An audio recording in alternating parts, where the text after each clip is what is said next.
আপনি কাউকে কিছু না বলে যখন পালায়ে গেলেন, আপনি সংবিধান সাথে নিয়ে গেছেন, সংবিধান বিলুপ্ত করে গেছেন। সো কল্ড একটা কথা বানাইছেন ৭১-এর মুক্তিযুদ্ধ নাকি শেষ হয়ে যাবে, চেঞ্জ হয়ে যাবে। আপনি মুক্তিযুদ্ধের চেতনা রাখছেন আপনারা? যদি এটা রাষ্ট্রীয় স্বীকৃতি না হয়, তাহলে ওই ছেলে পেলেগুলা মৃত্যুর মুখে মৃত্যুদণ্ড পাইতে পারে। কেন তারা মৃত্যুদণ্ড পাবে? কেন পাবে? তো গোটা বাংলাদেশের ১৮ কোটি লোক। এখন আজকে আমরা কি পেলাম? প্রশ্ন হচ্ছে, এটা ছিল জনতার লড়াই, জনতার আন্দোলন। প্রত্যেকটা রাজনৈতিক দল বুক ফুলায় বলে আমরা সাথে ছিলাম। Okay fine.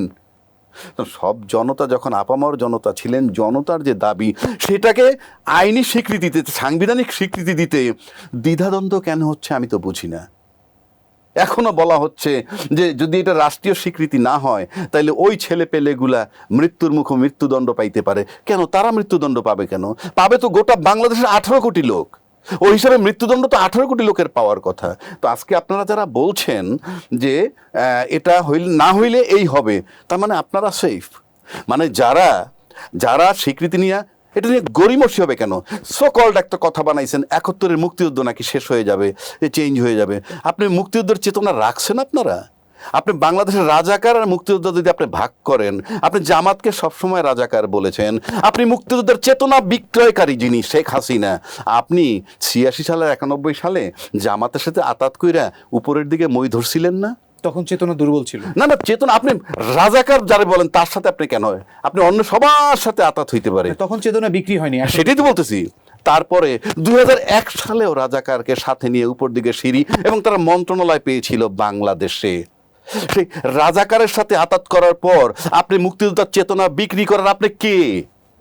আপনি নিজে তো ৭১ সাল বিক্রি করে দিছেন। আপনি তারপরে যখন পালায়ে গেলেন, আপনি কাউকে কিছু না বলে যখন পালায়ে গেলেন, আপনি সংবিধান সাথে নিয়ে গেছেন, সংবিধান বিলুপ্ত করে গেছেন। কারণ সংবিধান বলে নাই, এই সংবিধানে এটা নাই যে আপনি পালায়ে যাইতে পারবেন, এবং পালায়ে গেলে প্রতিকারটা কি? যে আজকে যদি এইটাকে আপনি রাষ্ট্রীয় আইনি স্বীকৃতি, সাংবিধানিক স্বীকৃতি না দেওয়া হয়, তাহলে আপনি ভবিষ্যতে বাংলাদেশের সার্বভৌমত্ব চলে গেলে আর কেউ আপনার সাথে শরিক হবে না।